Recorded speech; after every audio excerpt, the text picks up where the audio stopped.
서울대 최인철 교수님의 인문학 강의를 듣다가 용어 하나를 제가 듣게 됐는데요. The Overview Effect, 우리말로 하면은 조망 효과라고 합니다. 이 Overview Effect가 뭐냐면 글자 그대로입니다. 우주 비행사가 이제 지구에서 벗어나 그 먼 우주에서 지구를 내려다 보니까 작은 점 하나에 불과하더라는 겁니다. 이 우주 비행사들 머릿속에 막 무슨 생각이 떠도는가 하면은, 아니 이렇게 점같이 작은 지구 그 안에서 그냥 인간들끼리 뭐 금꺼 가지고 이거는 미국 땅이니 이건 멕시코 땅이니 뭐 우리로 치면은 이게 뭐 북한의 38선이 이러니 중국은 저러니 그거 갖고 아웅다웅하는 이런 것들이 참 부질없다, 그런 생각이 든다는 겁니다. 그래서 이제 우주 비행사가 그 우주를 바라보면서 그 큰 우주 속에서 너무나 아웅다웅 그렇게 살아왔던 자기의 삶이 반성이 되고 또 되짚어지면서 그렇게 해서 이제 이 가치관의 변화가 일어난다는 겁니다. 그런 효과를 오버뷰 이펙트라고 그렇게 한다고 하는데요. 저는 그 강의를 들으면서 그리고 이후에 이런 자료들을 또 찾아보면서 이게 교회인데, 예수 믿는다는 게 바로 이런 건데, 저 눈에 보이는 이 세상에서만 아웅다웅 살아갈 수밖에 없는 우리로 하여금 우리를 예수 그리스도께서 십자가를 지시고 영적인 세계를 보여주시고, 그래서 눈에 보이는 이런 것들로만 아웅다웅하지 않도록 은혜의 길로 인도해 주시는 거, 이게 오버뷰 이펙트라고 할 수 있는 거 아닙니까? 구약의 아브라함도 마찬가지입니다. 자, 창세기 13장 14절 15절입니다. 롯이 아브라함을 떠난 후에 여호와께서 아브라함에게 이르시되 너는 눈을 들어 너 있는 곳에서 북쪽과 남쪽 그리고 동쪽과 서쪽을 바라보라. 보이는 땅을 내가 너와 내 자손에게 주리니 영원히 이르리라. 이 말씀 바로 앞에 보면은 조카 롯이 그저 자기 눈에 그 좋은 걸로만 택했다가 나중에 망해버리지 않습니까? 그런데 아브라함은 그렇게 되지 않을 수 있었던 결정적인 게, 하나님께서 그에게 넓은 땅을 보여주시면서 그리고 하나님의 약속을 바라보게 하셔 그렇게 자기 눈에 좋은 대로 이끌리지 않는 삶을 살아갈 수 있었던 거, 이게 바로 하나님의 오버뷰 이펙트 아니겠습니까? 이 신앙생활이라는 겁니다. 사도 바울도 마찬가지입니다. 죽음을 앞에 둔 유명한 그의 고백, 이거는 뭐 우리 수없이 되뇌어야 되는데요. 자, 디모데후서 4장 6절을 보십시오. 전제와 같이 내가 벌써 부어지고 나의 떠날 시각이 가까웠도다. 이제 죽음이 이제 눈앞에 도래했다는 겁니다. 나는 선한 싸움을 싸우고 나의 달려갈 길을 마치고 믿음을 지켰으니, 그 다음 보세요. 이제 후로는 이거 하나가 있고 그 차이가 이루면 말로 다 못합니다. 예수님을 만난 이후로 이런 어떤 인생관이 달라지고 나니까 이게 그를 얼마나 변화시켰습니까? 빌립보 3장 4절을 보십시오. 그러나 나도 육체를 신뢰할 만하며 만일 누구든지 다른 이가 육체를 신뢰할 것이 있는 줄로 생각하면 나는 더욱 그러하리니, 나는 8일 만에 할례를 받고 이스라엘 족속이요 베냐민 지파요 히브리인 중에 히브리인이요 율법으로는 바리새인이요. 이렇게 자기 자랑이 많았던 사람이 바울이에요. 그렇게 그냥 자기 가문 자랑, 실력 자랑, 자기 자랑으로 가득 차 있던 사도 바울이 그야말로 예수님을 통해서 오버뷰 이펙트를, 넓은 세계와 영적인 세계를 경험하고 났더니 뭐라고 이야기합니까? 자기가 그동안 수없이 자랑했던 그 모든 게 배설물, 하나도 쓰잘데없는 것들이었다. 그만큼 시선이 넓어졌다는 이야기 아닙니까? 전 오늘 본문을 이런 관점으로 살펴보기를 원하는데요. 사실 모세 하면은 오랜 세월을 가나안 땅을 목표로 달려간 인물 아닙니까? 홍해를 건넌 이후로 줄곧, 그래서 뭐 그냥 그 수많은 그 백성들이 아무리 잘해줘도 이러면 이런다고 불평하고 저러면 저런다고 불평하고, 그런 불평이 많은 백성들 속에서 절대로 절망하지 않을 수 있었던 것은, 모세에게는 꿈에 그리는 목표가 있었거든요. 가나안에 들어가는 거. 그랬는데 오늘 본문에 보면은 이런 모세에게 하나님의 청천벽력 같은 말씀이 떨어지는 거 아닙니까? 오늘 본문 신명기 32장 52절, 하나님 이런 말씀을 하십니다. 내가 비록 내가 이스라엘 자손에게 주는 땅을 맞은편에서 바라보기는 하려니와, 그 다음 보세요. 그리로 들어가지는 못하리라 하시니라. 이게 뭐 그냥, 여러분, 이 성경은 역사가 주로 많기 때문에요, 감정을 이입해서 읽으면 굉장히 이해가 쉽습니다. 아니, 제가 모세라 생각하고 그 장면을 지금 한다고 생각을 해보세요. 내 평생에 지금 목회의 꿈이 이건데, 이걸 이루는 게 내 목표인데, 지금 은퇴를 지금 얼마 앞두지 않고 너 그거 못하게 될 거다. 이건 뭐 상상을 하기 어려운 낙심이 찾아왔을 것 같은데, 놀랍게도 성경을 자세히 보십시오. 모세가 너는 가나안에 못 들어가, 이 하나님의 말씀 때문에 낙심하거나 마음이 무너지거나 절망하는 그런 거 없습니다. 오늘 본문 신명기 32장 바로 그 다음에 나오는 33장에 보면은 아무 일도 없었던 듯이 담담하게 그 후손들을 축복하는 내용이 쭉 나오고요. 그 중에 특히 신명기 33장 29절을 보십시오. 이스라엘이여, 너는 행복한 사람이로다. 여호와의 구원을 너같이 얻은 백성이 누구냐? 아니, 지금 자기가 안 행복한데, 만약에 32장에서 내가 가나안에 못 들어간대, 무슨 하나님은 일을 이렇게 하시느냐고. 아니, 이거 뭐 잘못한 걸로 치자면은 이스라엘 백성들이 나보다 훨씬 더 잘못했는데, 그들은 다 가나안에 갈 수 있고 나는 못 간다는 게 말이 되느냐고. 막 분노가 많고 울분이 많으면 이렇게 넉넉하게 이스라엘이여, 너는 행복한 사람이로다, 이런 축복이 나오겠습니까? 본인 마음이 그런 거와 상관없이 뭐라고 말합니까? 너희들이 가나안에 입성해서 행복한 사람이로다, 그렇게 이야기한 거 아닙니다. 자기는 가나안에 들어가든 들어가지 못하든 하나님의 인도하심을 받는, 하나님으로 구원의 은혜를 누렸던 사람이기 때문에 자기도 행복하고, 너희들도 얼마나 행복한지 꼭 기억해라, 그럴 수 있게 된 거 아닙니까? 그 성경을 읽으면서 자꾸 이렇게 질문을 많이 하는 게 좋은데요, 이게 어떻게 가능했을까요? 아니, 모세는 그 숨 쉬고 밥 먹는 사람 아닙니까? 우리랑 똑같은 육신을 가진 인간인데, 아니, 그렇게 평생에 소원했던 그 목적지 가나안을 못 들어간다고 하는데도 어떻게 이렇게 아무렇지도 않을 수 있느냐고요. 바로 오늘 본문 안에 그 비결이 담겨져 있는 겁니다. 그게 어떻게 가능했다고요? 오늘 본문 48절 49절을 보십시오. 바로 그날에 여호와께서 모세에게 말씀하여 이르시되, 너는 여리고 맞은편 모압 땅에 있는 아바림 산에 올라가 너보 산에 이르러 내가 이스라엘 자손에게 기업으로 주는 가나안 땅을 바라보라. 이 라이프 성경 사전으로 이 내용을 보니까요, 너보 산은 아바림 산맥의 최고봉이래요. 그래서 사해 해수면으로부터 높이를 재보면 대략 한 1200m, 그리고 또 지중해 해수면에서 높이를 재보면 대략 789m, 어마어마하게 높은 산입니다. 하나님께서 모세로 하여금 그 높은 산에 올라가 꿈에도 그리던, 그리고 자기 자손들이 누리게 될 가나안 땅을 바라보게 하시는 거예요. 그 인근에서 가장 높은 봉우리에 올라서서 꿈에도 그리던 가나안 땅을 바라보면서 마치 우주 비행사가 끝없이 펼쳐진 우주 공간에서 지구를 보면서 그 마음에 넓어지는 생각을 가질 수 있는 것처럼, 그래서 제가 이 본문을 묵상을 하면서 오늘 이 행복한 시니어 주일로 지키는 날인데, 사실 지난 목요일 날 우리 교회 교역자들 대부분하고 자원봉사자들이 나오셔가지고요, 우리 65세 이상 어른들에게 보낼 이번에 행복한 시니어 주일이니까 뭘 또 택배로 보내드려야 또 행복할 거 아닙니까? 그래서 이게 2,000 몇백 박스를 이제 그 안에 어른들이 좋아할 그런 것들, 내가 보니까 자기들이 좋아하는 것도 좀 들어있더라고. 이게 어른이 좋아하실까 싶은데 보기만 해도 너무 행복했습니다.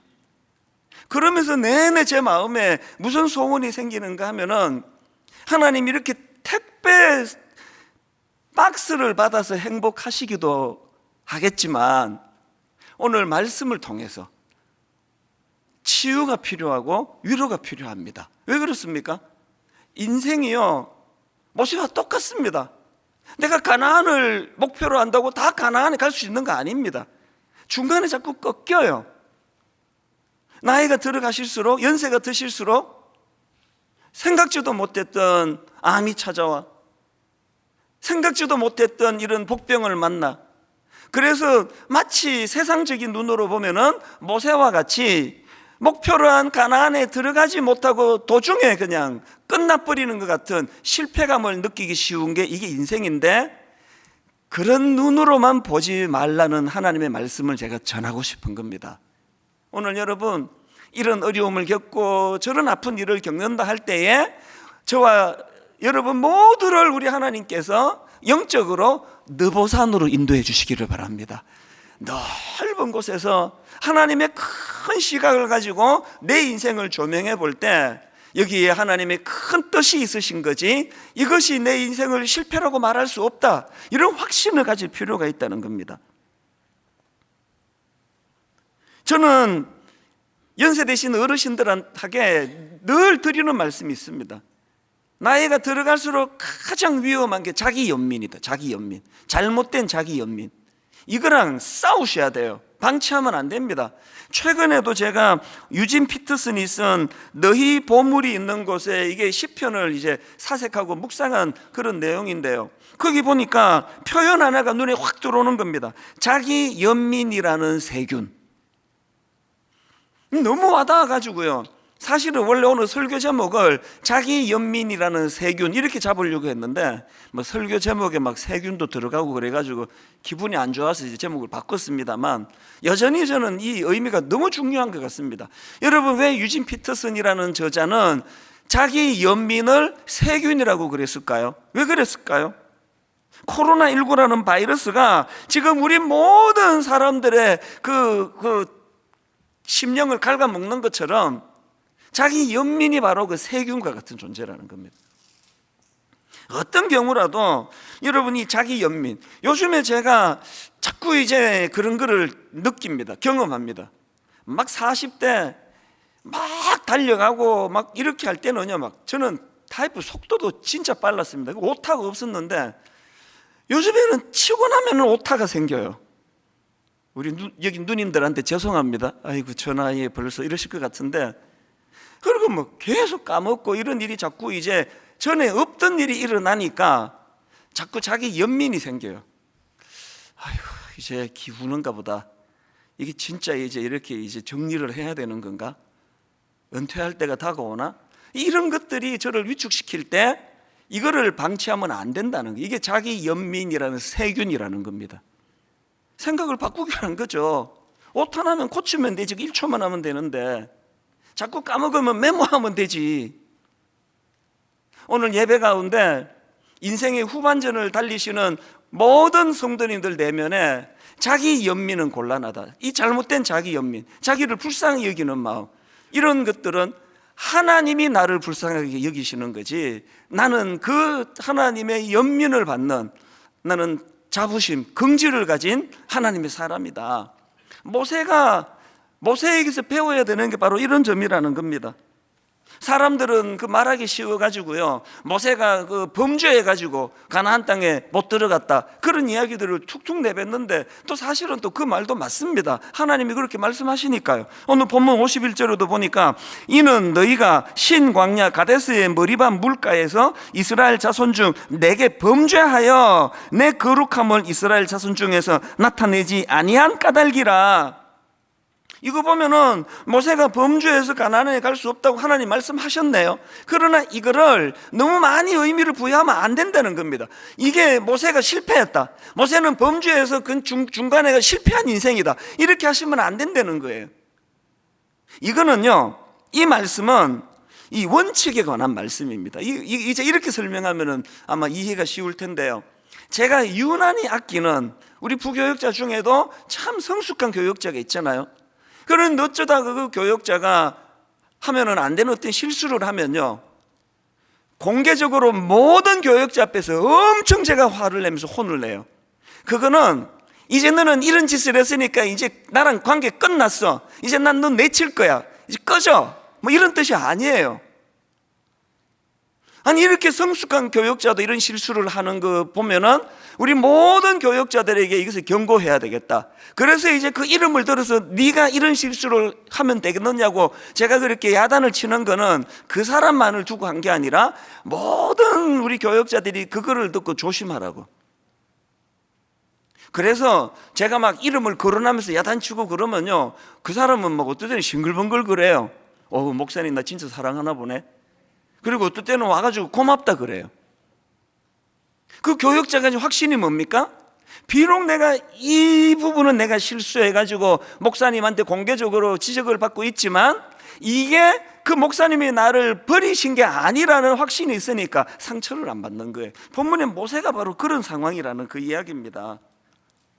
오늘 저와 여러분 모두가 다 의도한 대로 내 마음 먹은 대로 내가 계획한 대로 잘 안 되는 게 인생이라, 그래서 계획이 어긋날 수도 있고 당황스러운 일이 있다 할지라도 그것 때문에 자기 연민으로 몰고 가, 나는 실패한 인생이야, 나는 초라해, 하나님도 나 같은 거 사랑하지 않아, 이렇게 몰고 가시는 것은 아주 잘못된 것이다. 이 사실을 제가 전해드리고 싶은 겁니다. 그래서 우리가 이런 어리석음을 범하지 않으려면 자꾸 하나님의 인도하심을 따라 영적으로 느보산으로 가셔야 돼요.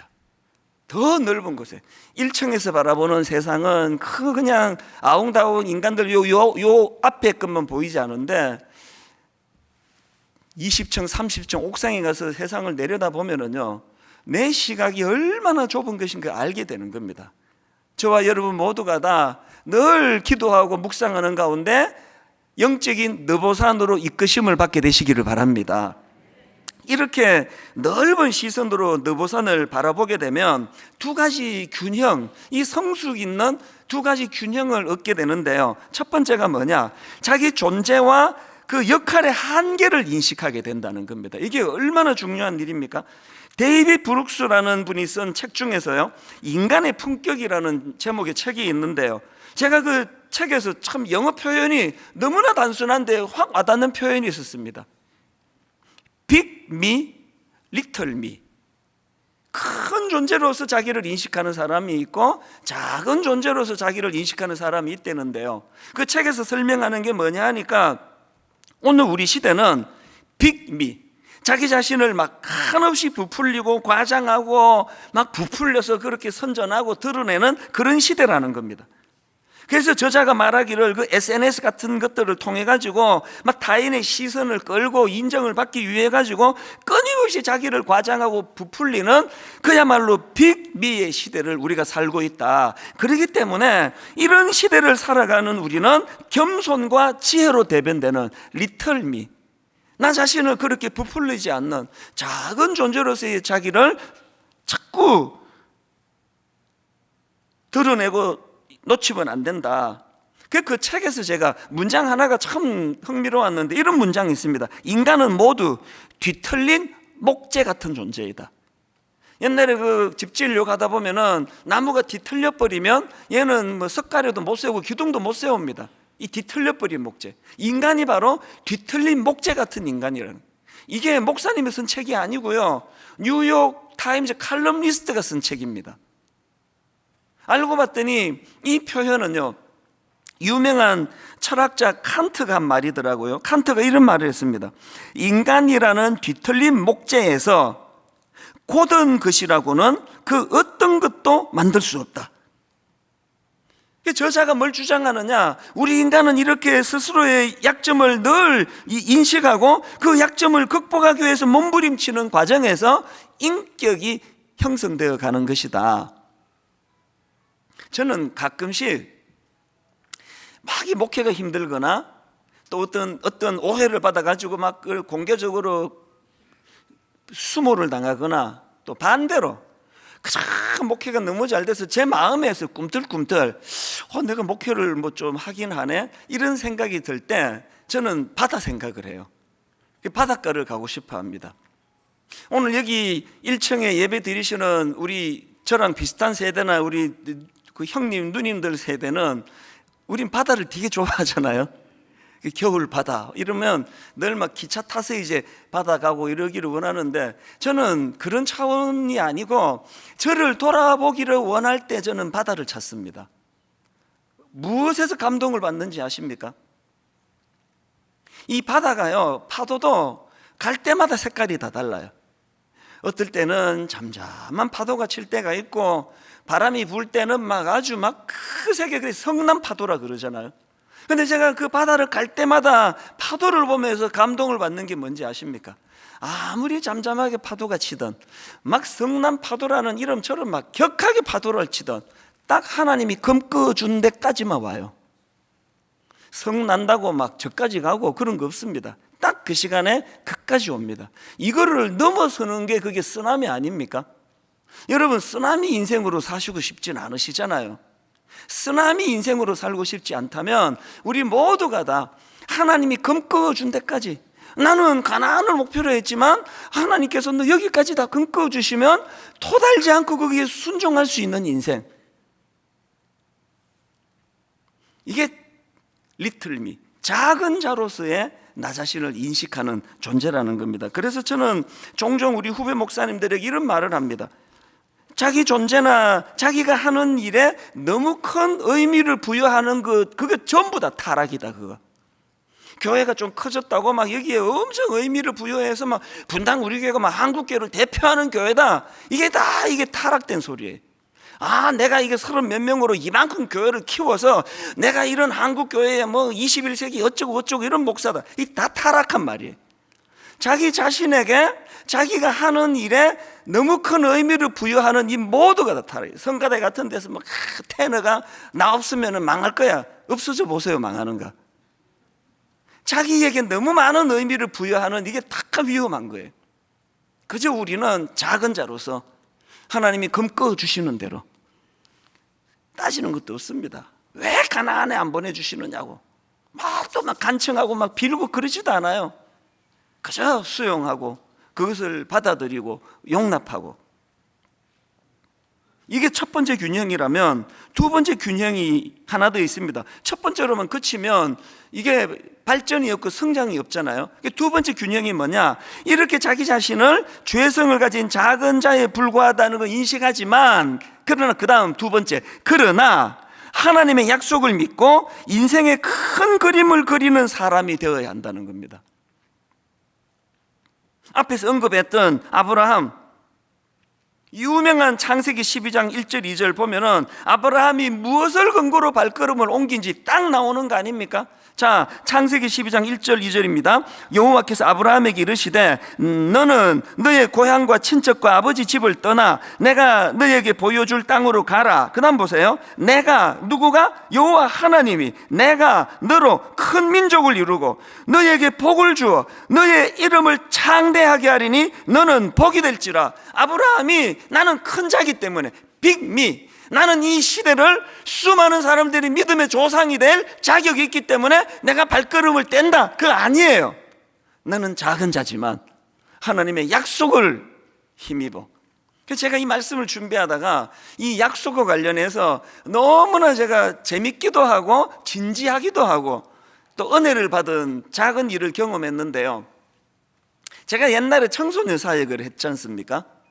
그때 제가 중등부를 맡을 때는 애들이 막 바글바글 그럴 때니까요, 하나에 제가 다 기억을 못 하는데 유난히 이렇게 머리에 남는 애들이 좀 있습니다. 그 중에 한 아이가 아니죠, 이제 나이가 한 20년 지났으니까요.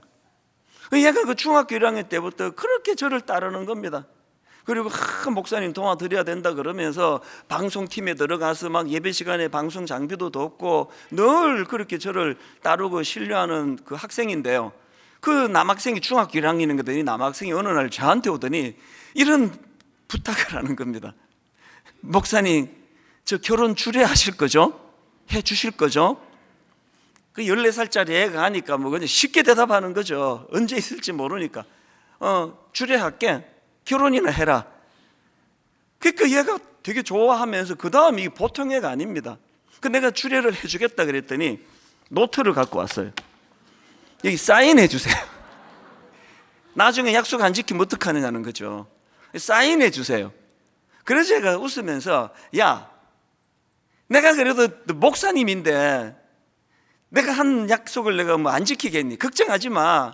그랬더니 얘가 끄떡끄떡하고는 이제 그렇게하고는 이제 그게 20년 전이에요. 한 20년도 더 됐습니다.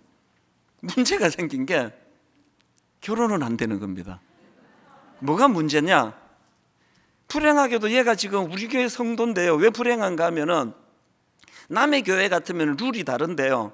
지금 저희 교회는 이제 청년들 결혼이 많다 보니까 예전에는 제가 막 이제 서울에서 결혼하고 지방에서 결혼하고 주례를 다 뛰어다녔습니다.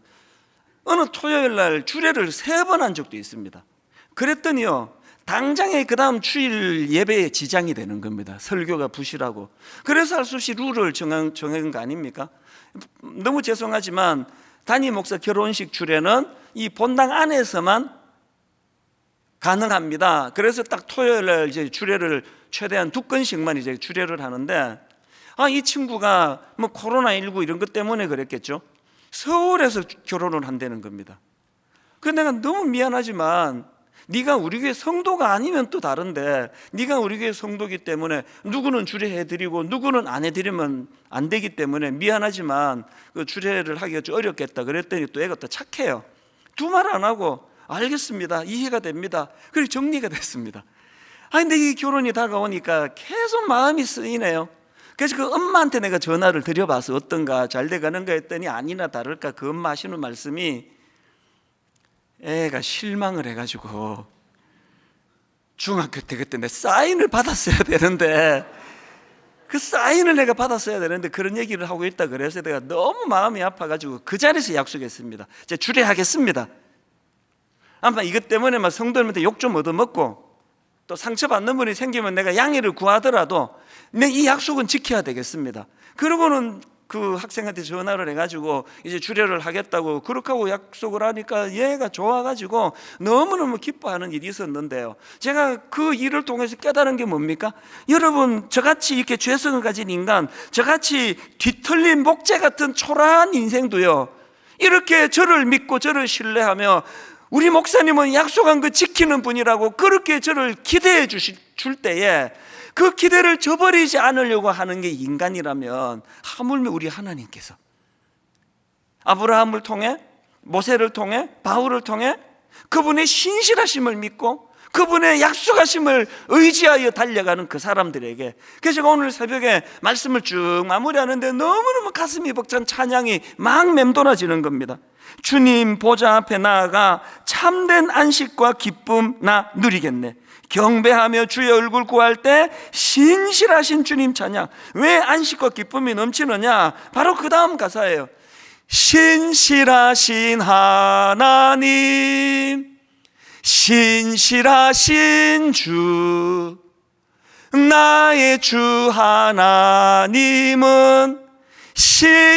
신실하신 주, 신실하신 하나님, 신실하신 주. 오늘 새벽에 말씀을 쭉 마무리하는데 이 찬양이 제 마음에 울려 퍼지면서 정말 그 29살 때 하나님 앞에 미국 이민을 내가 정리하고 청소년을 섬기는 목사가 되겠다고 그 하나님의 신실하심을 믿고 한국으로 돌아와 그 과정에 저에게 은혜 주셨던 그 은혜가 막 감격으로 물밀듯 밀려오는 겁니다. 여러분이 두 가지 균형을 회복하시기를 바랍니다. 아무리 교회가 잘 되고 아무리 사람들이 뭐라고 칭찬해도 하나님 앞에서 저와 여러분은 작은 자예요. 큰 거를 자랑하려고 과시하려고 떠벌리는 시대에 여전히 우리는 참 비틀린 목재 같은 인생입니다. 그런가 하면은 이렇게 나약하고 초라한 인간이지만 우리는 하나님의 약속을 믿고 신실하신 하나님의 약속을 의지하여 호흡이 닿는 그날까지 발걸음을 옮기기 원합니다. 결론을 맺으면서 저는 한 가지 말씀만 더 드리고 싶은데요, 팀 켈러 목사님이 쓴 일과 영성이라는 책에 나오는 이야기를 하나 드리고 이제 마무리하려고 하는데요, 그 책에 보면은 니글의 이파리, 니글은 사람 이름입니다. 니글의 이파리라는 그 제목의 글이 소개가 되는데요, 그 글은 반지의 제왕을 집필한 톨킨이라는 저자 이야기입니다. 그 반지의 제왕이라는 영화로도 몇 편이나 나올 정도로 막 이야기가 막 되게 복잡하잖아요. 인내력이 약한 사람은 보다가 머리 아파서 그만둬요. 막 되게 복잡해요. 그걸 이제 집필을 하자니 얼마나 머리가 아팠겠냐. 진도가 안 나가는 겁니다. 그래서 이제 이 톨킨이라는 저자가 너무너무 낙심이 돼가. 이게 결국은 이거 완성을 못 하겠구나, 그런 두려움이 밀려오는 그 즈음에 가슴 아픈 충격적인 사건이 벌어진 겁니다. 집 앞에 엄청 아름다운 나무가 하나 있었는데요, 무슨 이유인지 이웃 어떤 사람이 그 나무 가지를 다 쳐버리고요, 그 가지를 치는 과정에서 줄기에도 큰 상처를 입혀가지고 이 저자가 톨킨이 나가다가 보니까 그 화려했던 나무가 비참해져 있는 겁니다. 그런데 자기가 힘들 때니까 이게 내 모습인데, 내 작품이 이 모양인데, 그래가지고 시리에 빠지는 거예요.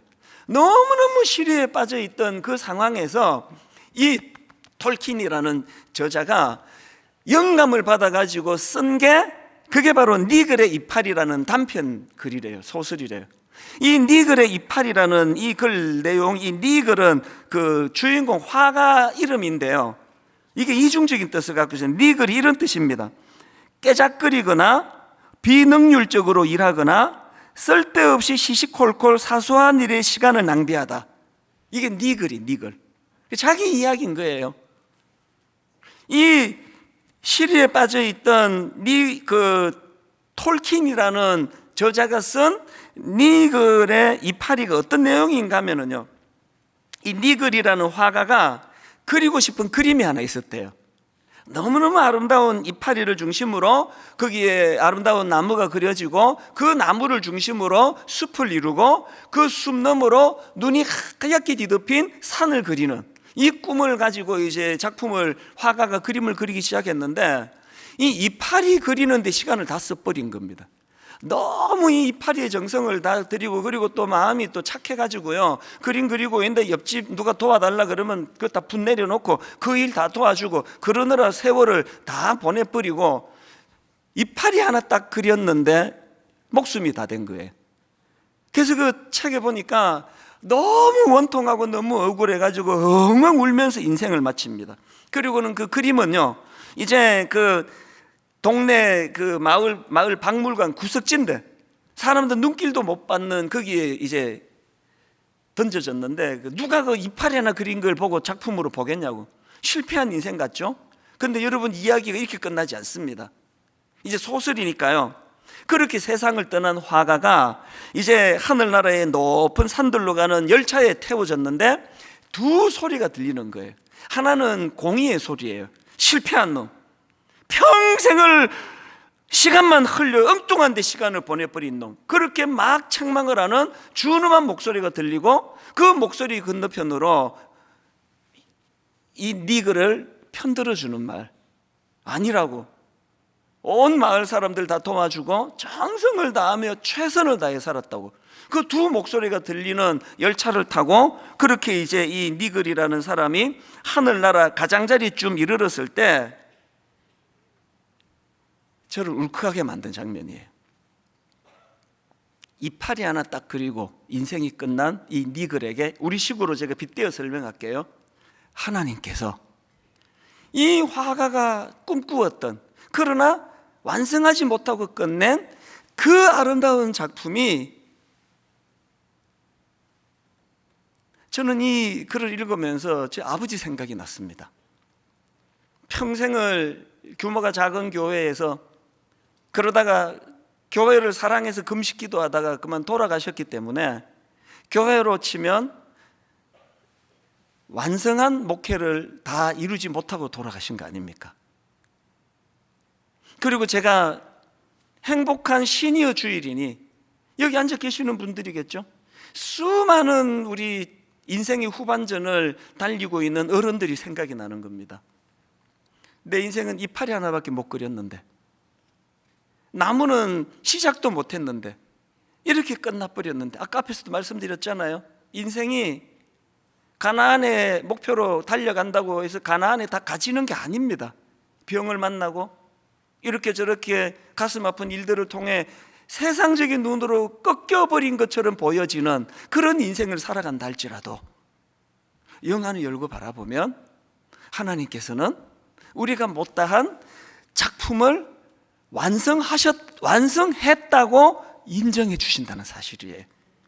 우리 아버지 인생을 놓고 보면 참 목회를 완성하지도 못하고 도중에 돌아가셨지만 역사와 역사를 이으시는 하나님의 관점으로 그 아들인 저를 통해서 2배, 3배 많은 일들을 이루어 가시는 분이 하나님이신 줄로 믿습니다. 이 말씀을 준비하면서 우리 교역자들에게, 담당 교역자들에게 기도 제목을 좀, 우리 어른들을 위한 브라보 시니어 행복한 모임, 이 어른들을 위한 기도 제목을 좀 보내달라 그랬더니요, 인생의 후반전을 정말 의미 있게 보내기 원합니다. 이 머리글로에서 우리 교역자가 정성껏 여러분들, 우리 어른들을 위한 기도 제목을 보냈는데요, 이런 내용이 나오더라고요. 우리 어른들의 현실의 무게는 여전히 무겁습니다. 위로는 부모 세대, 아래로는 자녀 손주까지 아직도 섬기고 돌봐야 하는 수고와 헌신이 계속되고 있습니다. 또 이런 기도 제목도 있었습니다. 어른들이 경험하고 있는 여러 어려움과 상실들을 회복시켜 주시기 원합니다. 그 다음에 우리 어른들의 상실한 마음을 하나하나 표현했더라고요. 은퇴로 인해 찾아온 공허감, 변화한 세상에 적응해야 하는 당혹감, 시간적 여유가 있지만 무엇을 해야 할지 모른 채 보내는 삶에 대한 무료함, 마음은 원하지만 행동하기에 불편한 신체의 변화로 인해 느끼는 좌절감, 예배를 통해 하나님과의 깊은 만남을 통해 이런 상함이 치유되고 회복되는 것을 경험하게 해 주시기 원합니다. 이 기도 제목을 제게 올려봤어요. 그 다음에 부연해서 한마디를 보낸 게 진짜 저를 울컥하게 만들었습니다. 이런 현실의 무게감 때문에 기도 제목이 많은 어른들인데요, 그 다음 한번 들어보세요. 지난 한 해 시니어 다락방을 신방할 때마다 울컥울컥 했던 것이 있습니다. 순장님이 취합해 주신 어른들의 기도 제목을 보면 시니어 성도님들의 제일 첫 번째 기도 제목은 항상 자녀를 위한 기도였습니다. 권사님의 기도 제목은요, 이렇게 물으면 자녀 기도 제목이 저의 기도 제목이지요, 이렇게 대답하시던 성도님들, 이런 글을 적고 난 그 다음에 우리 목사님의 글을 한번 더 읽어보십시오. 우리 부모님도 목사님이 신방 오시면 이렇게 나의 기도 제목을 제일 먼저 올리시겠구나, 이런 생각에 울컥했습니다. 늘 자녀를 위해 기도해 주시는데 행복한 시니어 주일만큼은 행복한 모임 성도님들, 브라보 시니어 성도님들을 위해 기도해 드리고 싶습니다. 모세가 평생 꿈꾸던 가나안에는 들어갈 수 없었다 할지라도 결단코 그 인생을 실패했다 말하지 않는 것처럼 오늘 나이는 들어가는데 몸에 힘은 빠져나가는데 여전히 지고 있어야 될 무게는 하나도 가벼워지지 않는데, 이런 상황에서도 자식들을 위해 기도하시는 그 마음을 젊은 우리들이 헤아려서 오늘 우리 어른들을 축복하며 기도하는 특별한 예배가 되기를 바랍니다.